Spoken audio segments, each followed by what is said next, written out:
All right. Hey, guys. Hi, guys. Hey. Welcome back.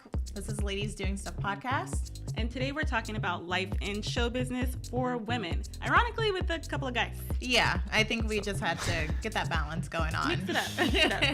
And people, we live in LA, so people tend to think, oh my God, you must see celebrities everywhere you go. It's not always the case. Yeah, I see more homeless people than I see celebrities. A lot more of those. Which is funny. But we're going to give you the lowdown on everything that there is to know about working in show business with these guys, and they're going to help us understand what real Hollywood is like. Exactly. And I think from a Black perspective too. Oh yeah, that's a second layer. Important. Yeah.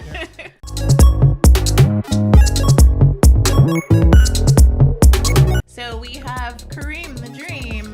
Yes. Hello. Hi. Yes. And Kambi, a writer. Yep, Kambi, writer, creator of the show Dropouts. Awesome. And thank you guys for having us on your show. Oh, we appreciate it. Yes. Courteous.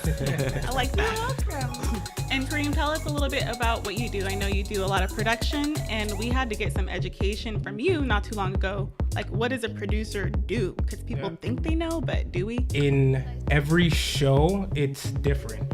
So you may have a producer who is really hands-on, and you may have somebody who has a producer title and all they did was put money up. You know, you may have some producers that do both. You may have a producer that just focuses on doing the budgets, which you would generally consider like a line producer, you know, or there are executive producers that do everything from selling the project to hiring the crews that are going to produce the show or whatever project you have. So I mean, the producer title is definitely something that gets thrown around willy-nilly, especially in Hollywood. So you can literally just meet any guy on the street and he'd be like, yeah, I'm a producer.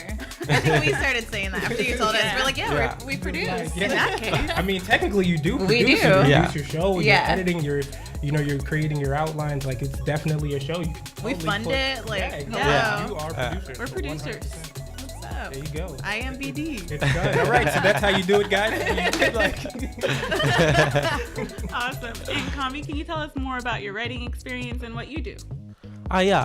So when I started, actually, I mostly was doing a lot of writing, you know, trying to write as many content as possible, just to get my foot inside the Hollywood doors and stuff. So then through experience, and I realized that in the beginning, it's not only as much important to write something that not only you're passionate about, but something that's actually easy to get made. So at first I was writing a lot of feature films, which is my passion.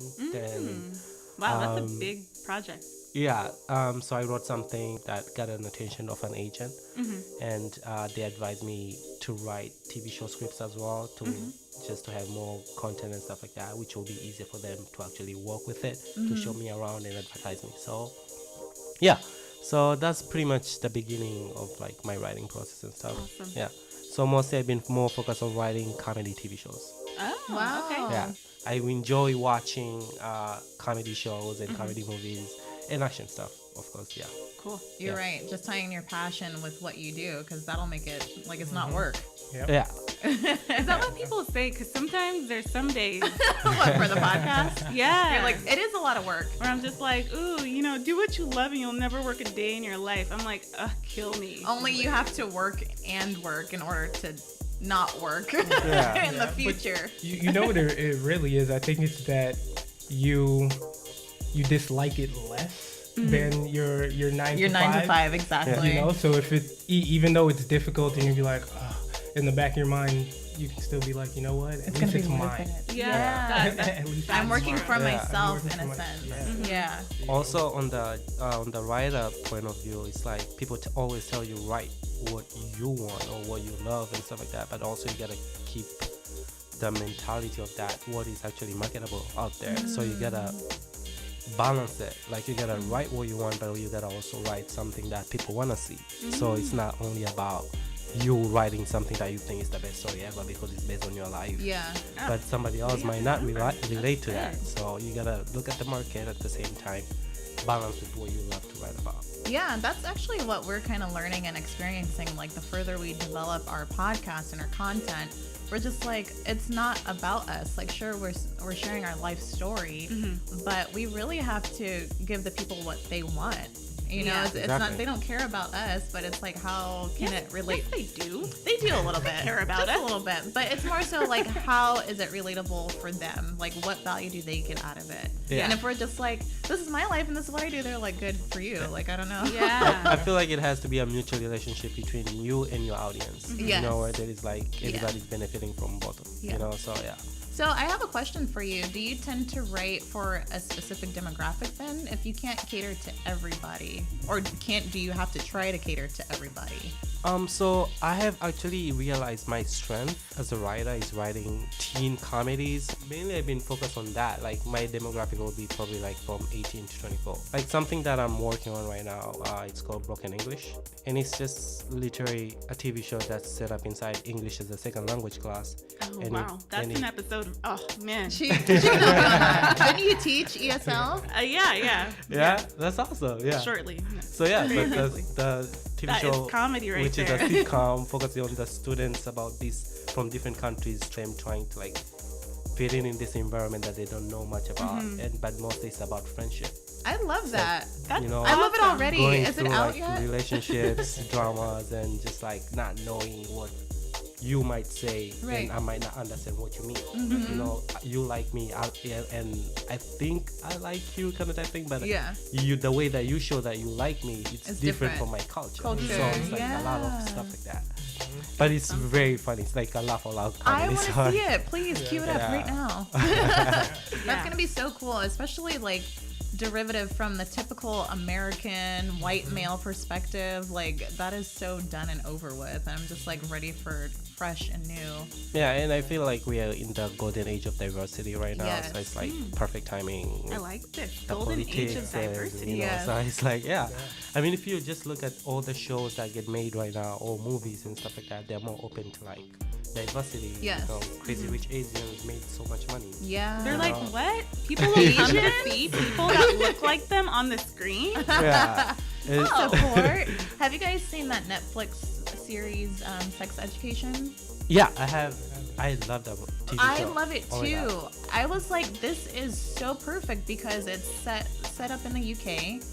There's so many different cultures. It's about sex therapy and things like that, but in a high school setting. And there's just like different types of couples. It's like homosexual, heterosexual, interracial couples. They deal with like real problems, and it's just not your heterosexual white male problems. Yeah. And I'm like, this is so great. These themes have been so overused because Hollywood is so accustomed to having a method of like, this is what This works. works. Let's do this. Because like making movies is expensive. Making TV shows is expensive. So they don't want to waste their time. And it's not even their time. It's the people who are actually greenlighting or making the decisions are working for someone, and they don't want to get fired. Yeah. So they're gonna go with the formula. You know what? This has the keywords, and I mean now some production houses are using algorithms where it's like a computer program that's scanning the script and looking for keywords. Wow. And then they're taking, okay, if I put this actor with this actor, based on based on the data, we should be able to bring in this and what. Like, and that's how they're doing it. It's all algorithms now for a lot of these Wow, That's so crazy. cookie cutter. That's disgusting. But I mean, it is. I mean, that's why you get so many complaints like, wow, this is the same movie over and over again, or the same show. That's what it Yeah. seems You know, like. I tell my friends that a lot. Like, what's this guy's name? From Jay and Silent Bob. Do you guys remember Jay and Silent Bob? Yeah, the long-haired one. Right, from Clerks. Yes. Now, I don't remember both of their names. I should remember their Let's names. just call them Jay and Bob. Jay and Silent Bob. Well, I remember one of them had said one time that the woman in need is the most overused storyline in media, and it really is. So from everything from an action movie where it's like, oh, you kidnapped my daughter, or oh, you killed my wife, or oh, you, and then now the man has to go and save the day. They call it same but different. So it's like people write the same scripts with the same formulas, literally. Yeah. But they're just a Wow. little bit different. All you're bringing is your voice. Yeah. Wow. It's That's literally, yeah. So interesting. it's like studios are more open to stuff that are proven. Like, This okay, works. I've this seen it works. before. I've seen it before. The only thing that changes here are just characters. The twist. Gotcha. Yeah, You know, so so- that's why I feel like I'm watching something and I feel like, oh, I can tell what's know gonna what's gonna happen happen, next yeah. because Yeah. You literally you say the know. You've script. seen it so many And the times. words. And Yeah. I know the dialogue. Like the more educated the viewer is, the more Inception type of movies we could get. If you remember Inception, Yes. which Yeah. is, One like, of my favorite mind-bending. movies. Yes. Yeah. Or like The Matrix and like these Yeah, very like breaking the twisted- mold. Yeah. Exactly, because at that time, you know, I guess you can say like the audience wasn't as informed or as intelligent, you know, but now with the internet and everybody being connected, everything is moving so much So faster. quickly. Yeah. I think people are more able to wrap their brains around you know, deeper concepts. Yeah. I agree with that. Yeah. You guys are really in this, like knee deep in it. There's probably no coming out for you guys when it comes to your work and what you do in show business. But was there ever a time where you wanted a desk job? Like you wanted to work at Wells Fargo? You're like, man, I'm tired of this. I'm tired of stuff. You guys know so much about this and it's your life now, but I'm like, wait, how did you get here? For me, when I actually started, I honestly I wanted to network. I know, like, even though I always was writing, you know, I had to meet people, the right people and stuff, you know. So I tried to get jobs. We might have to Like- cut. Hang on one second. There's a child being murdered by a I'm like, dog. I thought the dog was bad, but then I heard the blood curdling screams. And I'm just like, what? I was just like, Like, what is going on? You were talking about your humble beginnings. yeah. Yeah. So I was writing a lot. I'm so sorry. The helicopter. Welcome to Hollywood. Yeah. I wonder who we're looking for today. Okay. Yes. Please tell us more about your journey. So I wanted to meet people. So, you know, which when I was going to school, I learned that networking is very important, you know. So, and I didn't know many people when I moved to LA. So the first thing that I did was I started going out at night, just to, like, networking places, like maybe a bar inside a hotel. Like I'll go to like Beverly Hills Hotel or something, you know, and yeah, I will meet people in the entertainment industry, but it was always, the conversations were always very awkward, you know? Yeah. You feel 'Cause like you everybody's don't- trying to be something. Yeah, and also just like communicating with somebody where you want something at the back end, and you Yeah. just met that person, you know? So it was just not, I wasn't feeling good about it, you know? Forced myself to talk to people, and also another thing too, you meet people and they forget about you the next day. So, Yeah. because sometimes they're drinking, you know, and stuff like Yeah. that, you know. Yeah.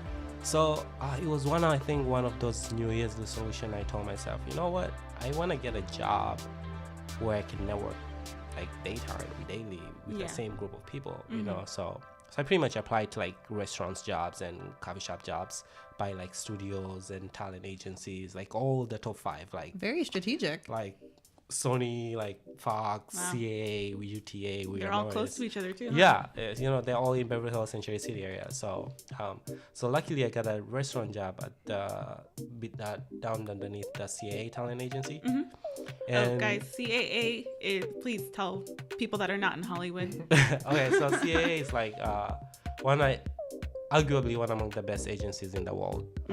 So yeah, they represent all the A-list talents from Will Smith, Leo DiCaprio, Steven Spielberg, you know, just like the list goes on and on. Yeah. So the restaurant that I work at, it was an Asian restaurant. So, and we serve sushi and other Asian food. So most people who eat sushi, they'll eat there 3 times a week.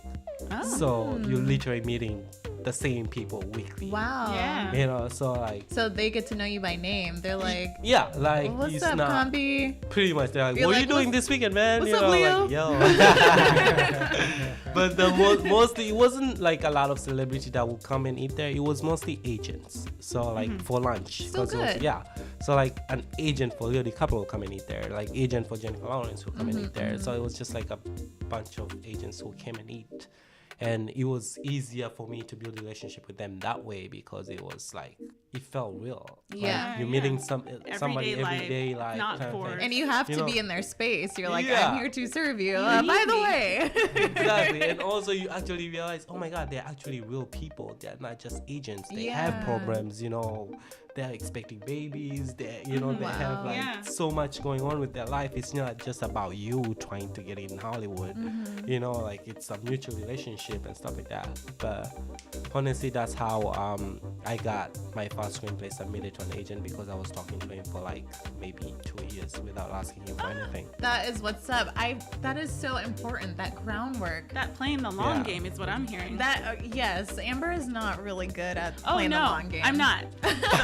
She's like, I want you to do this for me right now. Like, no, like we what? I'm just saying, you know, sometimes I hear you. I praise you.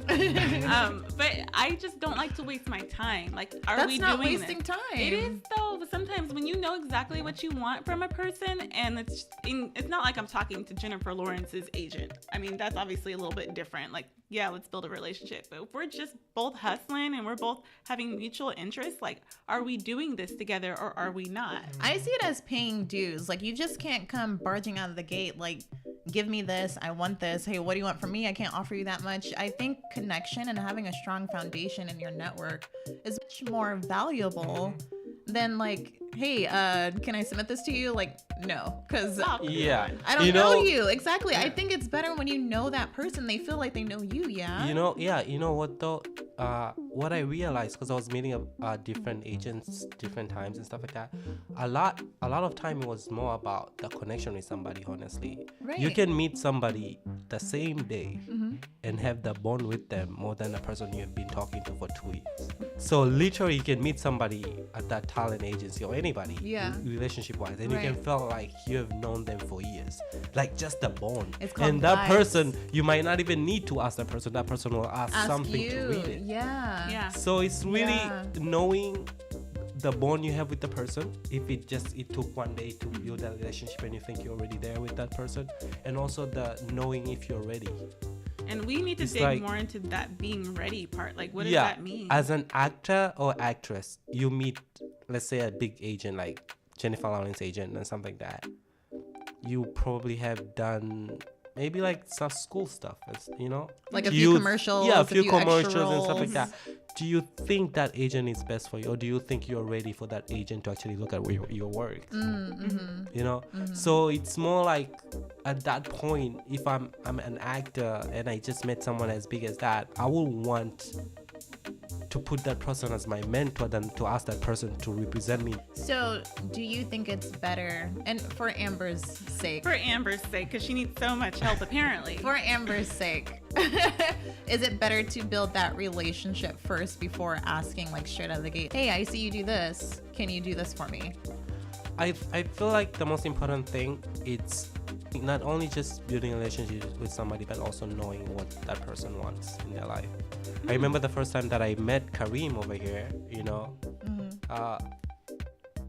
we sat down for coffee, and the first thing that he told me, what can I help you? He did the same thing to me. Is that your thing? That's his go-to line. I feel like that's the most like fundamental thing about How can I help you? being That's human. It's really not just great. what can he you give? said. Yeah. It's really him putting it out there, like, what can I do for you? It's very critical for a writer, because you want to submit your best work out there. What I realized, people don't read 2 times. Oh, Especially- one and done. One and done, pretty much they'll read Like your the first first 10 paragraph? pages. Yeah, like they read the first 10 pages, and if they don't like it, whether you're not ready or anything like that, they'll never read something that you submit to them ever again. Mm. Oh, and They don't just give you a a second chance. note. There's actually a chain of command when it comes to reading scripts. So the assistant We'll read it. will read it and then refer it and give it a grade.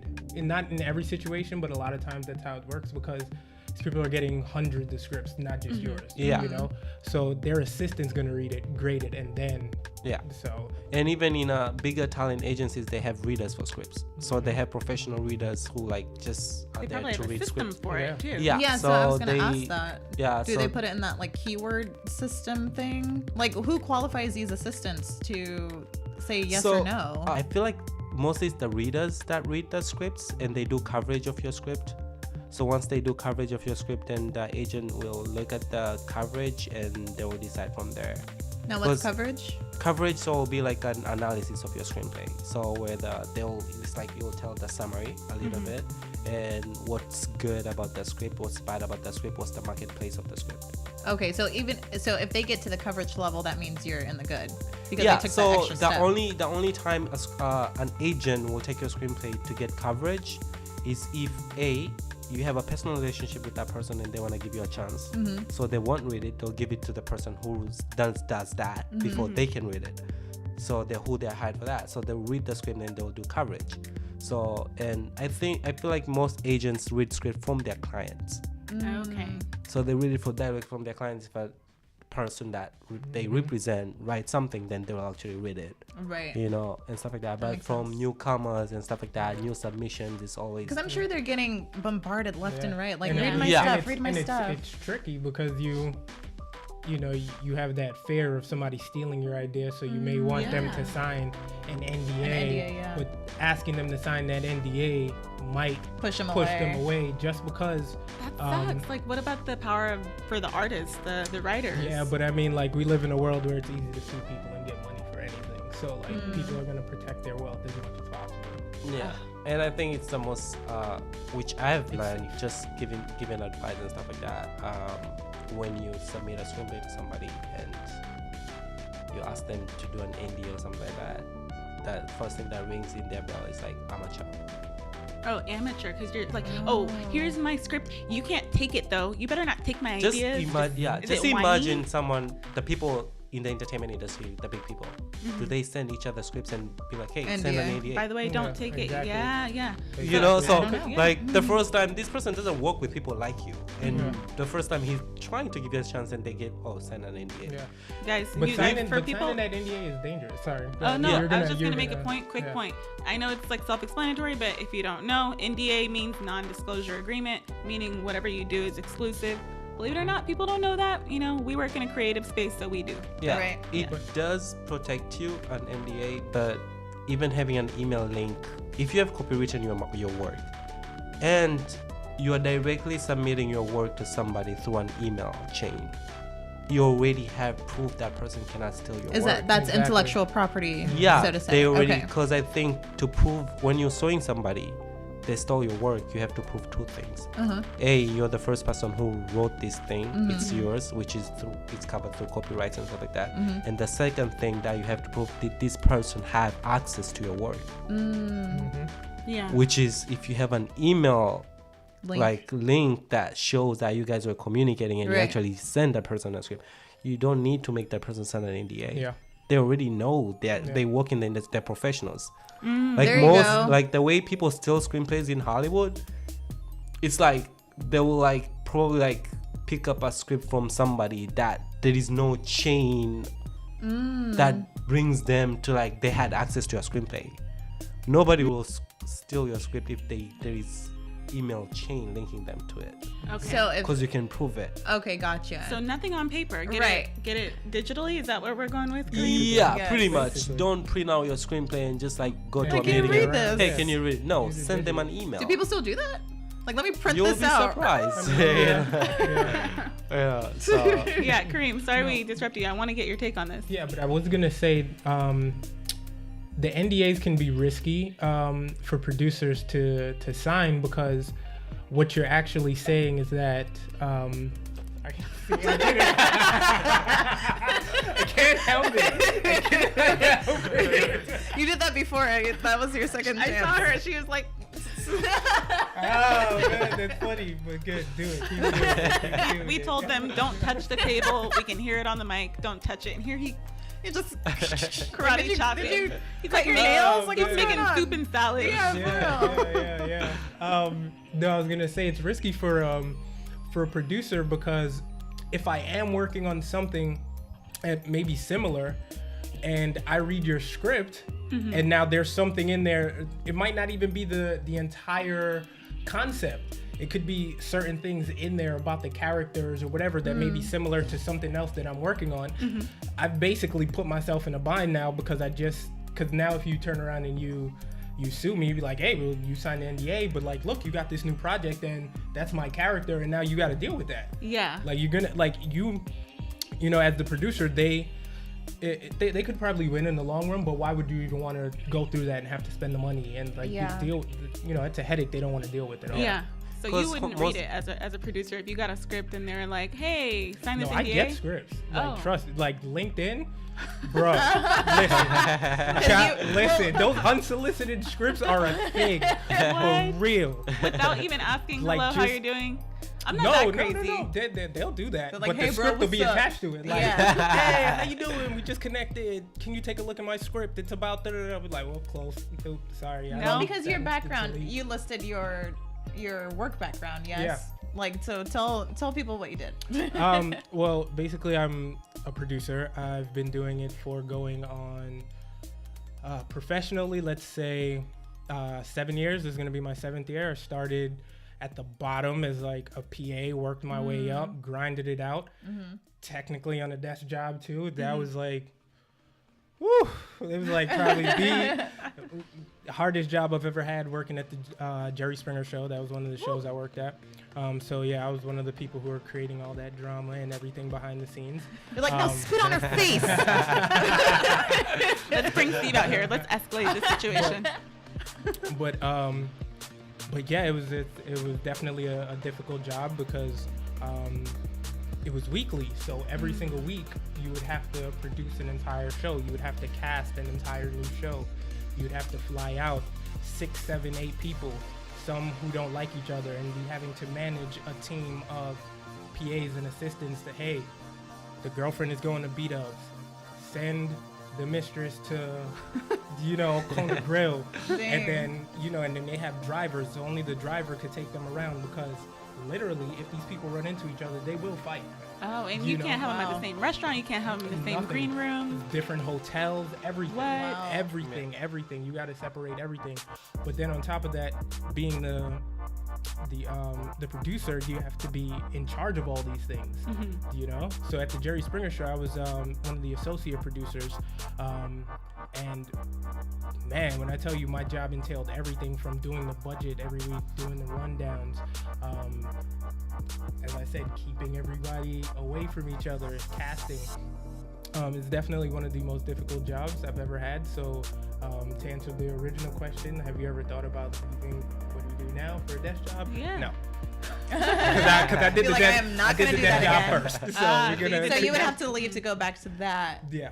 I see. Yeah. Okay. So, all right, yeah. So I prefer to do things on my own terms because I feel when I was working these desk jobs for these productions, I felt like it was siphoning my creativity, but also I felt like I was losing the love of the craft, which is what I was doing it for. Yeah. I started to chase the paycheck more. It's like, oh yeah, you're gonna give me 80 grand this year? All right, cool, shit, let me do that. I hear you talk about the hours that are being put in, and before that, Combi, I heard you talking about people reviewing the scripts. And I think about how people are dying to get into this business, and I've heard that certain agencies, I won't name names, pay like minimum wage to people that are just starting out, and they work grueling hours. How can you speak to that? Like people taking advantage of people dying to get into this business. I mean, I think it's, I don't think it's right. I think that's a real thing though, right? It's not like a stereotype. No. I mean, in certain situations, it is, because you really do have a lot of people who want to do anything to get behind the lens or, to sit at the desk that I was sitting at, and they'll take the pay cut, But on the flip side, you're running a production. Let's say you guys are running a production and you only have a certain amount. There's only certain kind of people who are going to take it. And it's, and those are the people. But now, I'm not going to call any names. I really could. Call him. No, Call him I'm not out. gonna do it. But like, He's itching right now. He's like, listen, there are companies where you have producers who are producing quality content for $100 million company, right? And the PAs at Jerry Springer were making more than the producers at this particular company. Wow. So how do you justify? Like, you know what I mean? Yeah. Like, you can't. How are you justifying that a PA on one show is making, let's say, 40, 45 grand. And PA is like the lowest, the bottom of the totem and then you pole. have a producer in your company, you're $100 million company, and you're paying them 40, 45 grand. Wow. And you're worth $100 million. Like, wow. bruh. Well, just to play devil's you advocate. don't deserve to be in the industry. Well, one, I would say, like, obviously it's a business move. You know what I mean? You got to keep quality people around. And I don't know, maybe they just like dingle the carrot for you to stay. And they know what they're doing. I don't know. I feel that everybody wants to be somebody and everybody wants to be in the industry. And I feel that there is a test that people need to pass. Because everybody off the streets wants to be like, yeah, I want that lifestyle. Okay, but do you have what it takes? Like, are you going to work hard? Are you going to prove yourself? And I'm not saying that it's right. Like, people need to live. Yeah. But at the same time, I think characters need to be developed and proven a little bit. Like, show me what you can do. Yeah, I feel like you can do that, but with paying them a decent wage. I mean, think about it. I feel like I wouldn't really like or respect the person that would work those grueling hours, has a solid body of experience, but will just take the job because I really, really want to work for you. I want to be this in the future. I mean, it's great. You hear the stories all the time. Like, get in where you can and then work your way up. But you also have to know there's places where they just take advantage of the fact that you'll do it. Yeah. You took it, so there you go. Yeah, and we know we talked about negotiating on a past episode. Do you think that they do that because people are not informed? They're just like, yeah, I'll take it. Like, I've been dying for this. I've been waiting years to do this. Like, do you regret not negotiating, or did you negotiate your salary or terms or anything? Well, initially going in, no, but then when you do go back for like contract extensions, then at that point, then you know, like, okay, yes. I do think it's not a bad thing to go into a situation just saying, you know what, it's not what I want, but not every opportunity has a has a paycheck attached to it.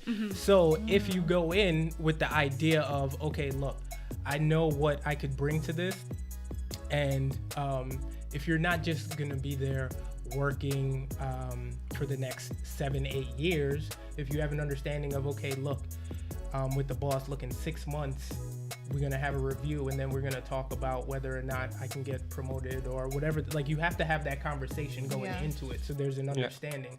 Because if you're just sitting around being like, well, one day I know I'm gonna get that promotion, then you're gonna resent. It's not gonna come. You're gonna resent the boss. You're gonna hate the job. You're just gonna end up getting fired. For them, and then you're gonna be mad and want to burn the place down. Exactly. You know, like, you don't want to do that. This sounds like it's happened before. You or somebody you know. He like blew out the match. He's like, later. I'm not gonna do this.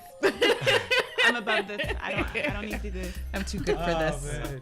My point of view and my advice will be, don't get picky when you're beginning and starting and stuff. It's just like knowing what your goal is, what your dream is, and the job that you accepting, even if it has a pay cut or something like that. How is it gonna get you closer to your goal? You know, Keep your eye to your on that dream. prize. Yeah, because it's not about what you're doing now. It's about 5 years from now, what will you be doing? What would that job bring it to you? You know, like, I've seen people and I have friends who like intern in places where they're not getting paid for something like that, but those internships led to relationships that led them to getting a bigger job, you know, so at the company and stuff like that. So all I'll say is that just don't be picky when you're studying and stuff, you know.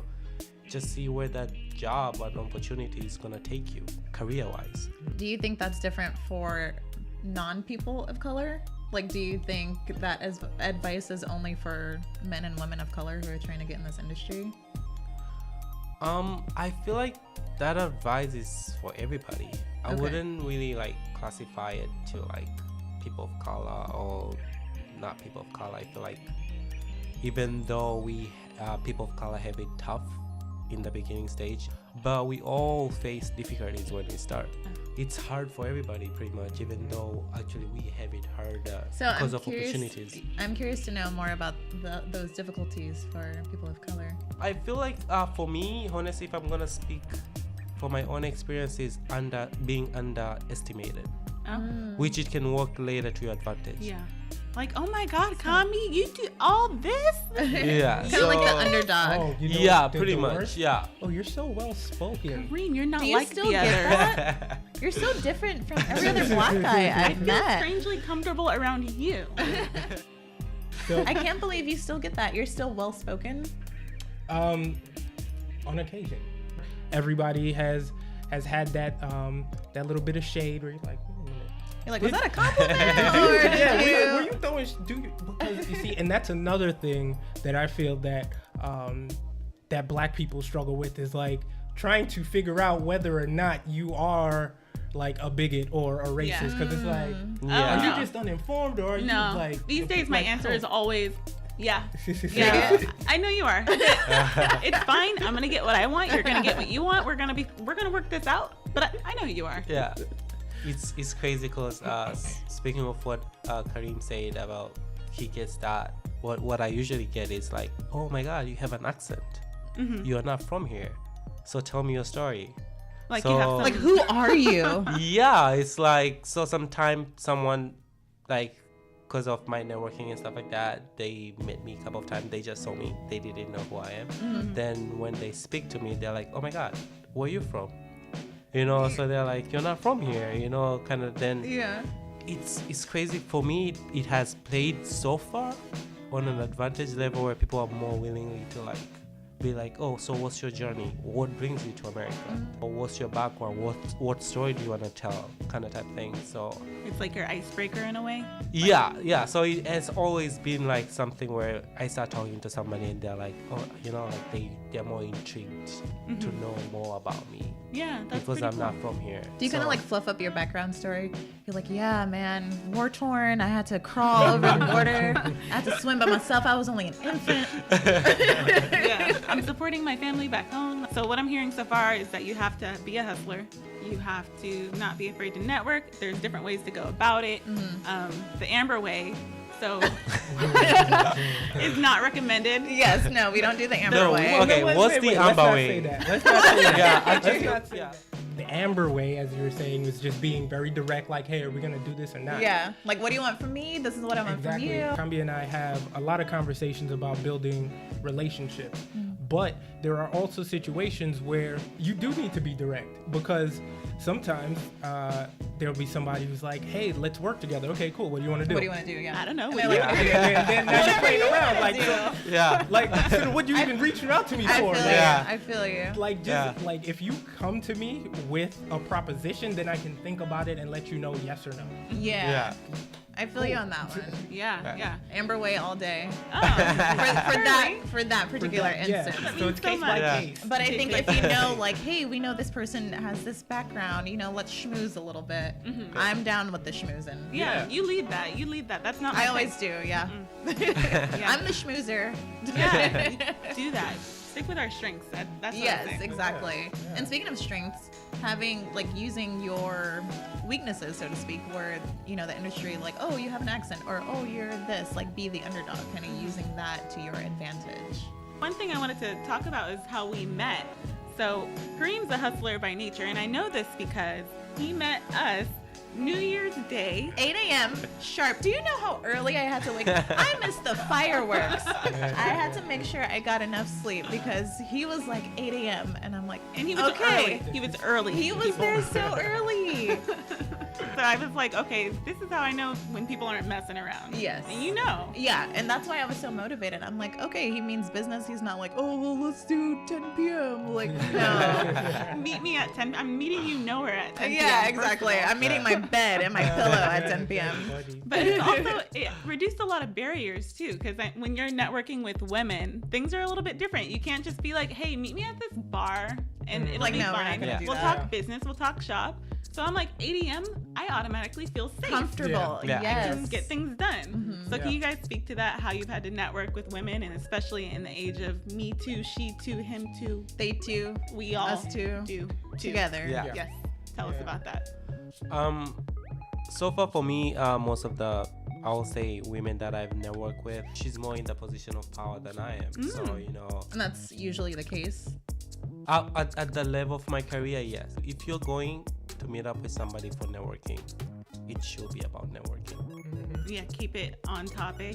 When you sent me the links for your episode to share, so that Kambi can hear and get an understanding of your show, that gave me good insight about you guys.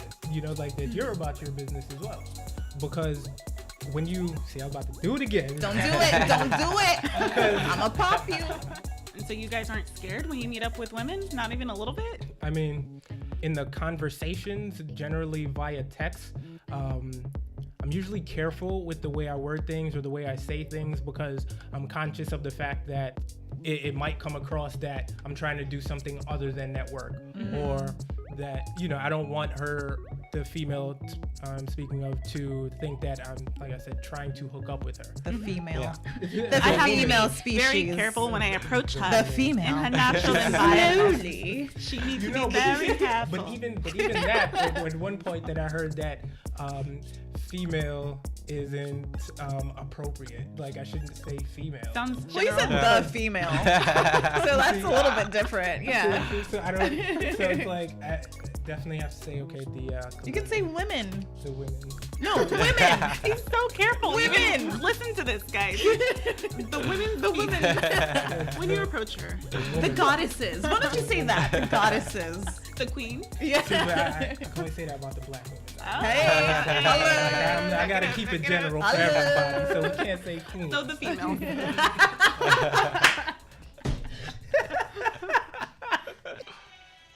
Jesus. Who did not put their Whose phone phone? on What silent? did I say? Combi? All right, so guys, Combi had to. He was. You know what? He's here. He's here in spirit. He had to go physically, but he is he's here with us. Yeah, thanks to TV magic. Yeah, he had to run real quick, but he'll be back later on to tell us more about his project. So stay tuned. But where are we at? What are we doing next? Well, we wanted to. Before you do that, Yeah. I got something. What you got? What you got? What else you? These are for you, girl. What? These are for Check us? it out. Check We it have out. gifts. It's certified chocolate from the Hood Chef. Hood. This looks fancy, dude. Yo. Check it out. Try one. It's really good. Let me see. Good chef. Oh my god, they're so cute. From now These on, chocolates are so cute. Ooh. this is delicious. I'm eating my hair too. Worth it. This is awesome. Thank you so much. Now every guest has to bring us chocolate, You done raised the bar so high right now. and we're just gonna do the rest of the podcast with our mouths I full. need to try all of them. Thank you so much. So this is from the Hood Chef. That's from the Hood Chef. That's my friend Hood Chef. We're all part of the For Fun crew. He also makes some of these that are infused with THC or CBD. Hell yeah, give me Oh. that However, CBD. these are regular. I was gonna say, are we getting high right now? These are regular for you guys. Because that would be So fine. high. No, I need some CBD. This is Amber will awesome. just drink the whole bottle of CBD. No, on accident. I'm like, when is it gonna kick in? I'm not high strung at all. Thank you so much. You're welcome. Yeah, Glad thank you're you. here. Man. I was all asking him, I'm like, what is this? What are these boxes? He's like, oh, my friend made those. I'm like, oh, okay. Okay, whatever. You would be a terrible border patrol agent. Yeah. You know Ooh. what? Like, I'm actually This is very good. skilled at just the curve. Like, I had to. This You know, is like weed. That curve. No, it's not. Yeah, it is. Yeah. I taste it. Are you sure? Because there isn't. It might be a placebo effect. It tastes like weed. Taste it. Everybody's high except for me. There's like a hint of something in there. I don't do well with edibles. What is it? It's the dark chocolate. Like, because it's dark. I love dark chocolate. Nah, there's a hint of something in there. She's I'm gonna convinced. tell you what this is. So guys, before you guys head out, I want you guys to tell us, where can we follow you? Like, what are you working on? What do you want our listeners to do next?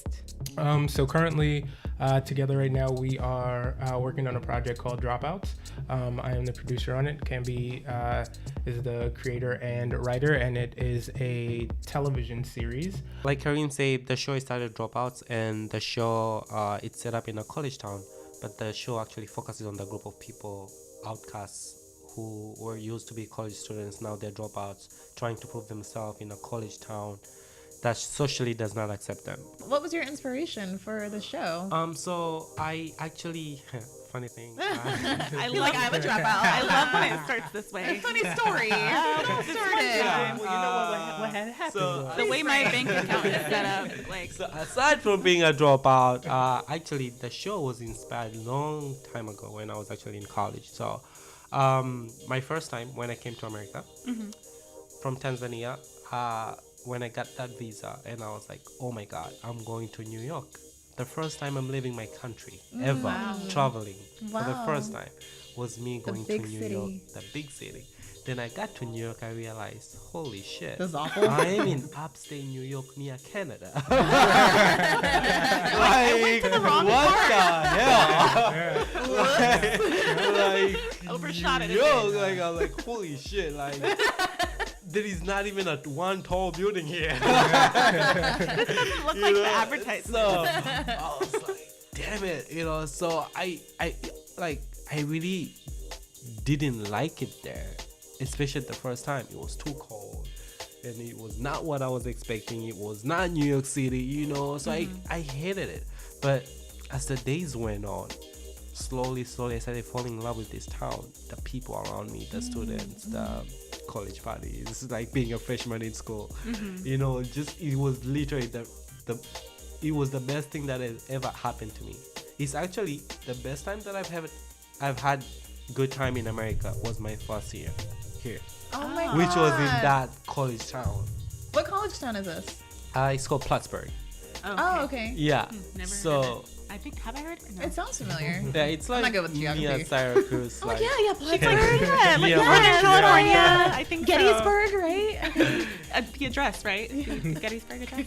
Yeah. So I went to school there for 1 year and made really good friends, got in a relationship and other stuff, So it was amazing time. Like that town just stayed in my heart. And when I left there, because I had to move to California to pursue my career as a screenwriter, actor, I wanted to stay at Plattsburgh, but I had to move to California for my career. Our TV show is called Plattsburgh, a fiction town. But yeah, that's what mostly is the experience of being in that college town is what inspired the show. Awesome. Do you Yeah. put yourself in situations so you can have inspiration? You're like, yeah, I'm gonna go skydiving. I'm gonna do this or get with this crazy girl so I can have content. Like, is that a thing? I feel like things usually happen first, then they lead to inspiration. I've never put myself into something to have an inspiration. So it's always like the other side where like something happens and I'm like, oh shit, this could be something. Yeah. Like a writer's mind, everything is like a TV show. So just be careful, guys. Oh, yeah. You might end up on my I script. know. But you know what's crazy about that is like a lot of writers actually do that, but people don't recognize themselves when they see themselves. Yeah. Because it's not your name, it's not your face, but that's you up there. But they can relate. yeah, you can Yeah. relate. Oh, yeah, I like, really like this show. we take something that you deep, like that's deep Yeah. inside of you, where Yes. you watch a character, you're like, I relate to that person. Yeah. It's you, girl. Listen, imagine if you hated a character that was based on you. You're like, oh, I hate her. You're like, oops. And you the remain writer straight. is like, That's me. Yeah. Good thing we don't know any writers. Yeah. No, I'm just kidding. Oh man. Okay, so you guys are in the pre. How many pre? I think there's like an exponential amount. we are just in one pre-production right now. We are pre-production. You could do two. You could do two at the most. Because Two at the in most. the film, The way in my the bank account is set up. In the film industry, it's set up. Pre-production is generally like after all the funds have come in, Okay. and you're already started to like hire crew and things like that. So we're in the step before that, where we're still Gathering the raising funds. So you were talking about crowdfunding and raising money. Is there anything that we can do or our listeners can do to help you? How can we help you reach Help your us goals? help you? All right. Well, what you guys can do is you can head on over to dropoutstvshow.com. And once you go to the site, you should be able to donate anything that you can contribute would greatly help move the process along, and we would definitely be appreciative of it, whether it's $10 or $10,000. $10,000. Put it into the universe. I mean, I'm sure you got 10 racks just laying around, right? Yeah, it's underneath my mattress. I'll give you guys my address if you wanna. I don't trust banks. Everything's in cash. No, that's awesome. Honestly, guys, we just need followers on our show. Like, not only just contributors or anything like that. You can just be one of our audience on our show, so just follow us from the beginning stages when we actually fundraising right now and gathering all our cast and crew and learn more about everybody that's involved in the project. So just visit our page. Yeah, Dropouts TV show. We'll have all the links for you listed below. And in the show notes as well. So if you're listening, dropoutstevshow.com. So make sure you go and support them. And do you guys have a social media accounts we can find you on? Same. Where can we stalk you? Same. So you can stalk the show. No, you.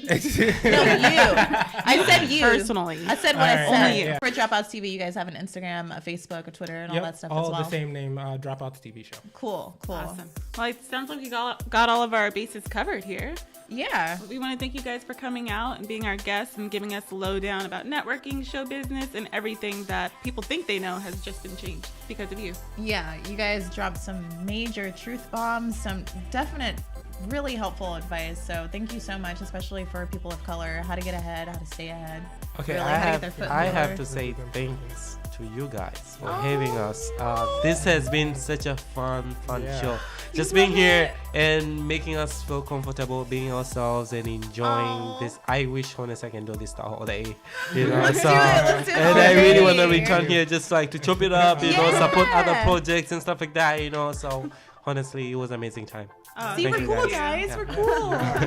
Oh, no, it was so Thank fun. you. And Like, you guys are dope. keep following these girls. They're amazing. They're super talented, amazing personalities. So please support their shows as well. Thank you. It's not just fake, guys. We're like this in real life. Awesome. No, it was so much fun. I can't wait to hang out with you guys outside of our studio. Yeah. Any last words? Just visit Dropouts TV show, guys. Yes. Do the thing. Get the thing done. Good And things will happen. like what she said. Hello. Yeah. Hey. All All right. right. Well, this is Amber Elena This is Charlie. signing off. You don't want to let them say bye? Oh, okay, fine. Anyways, this was Kambi Hamis. Thank you for watching us, guys. Kareem A. Cox, thank you. And this is Amber Elena. Charlie of Ladies Doing Stuff podcast. You know us. Yeah. But anyways, Whatever. we're signing off. See you next time. Bye. Bye.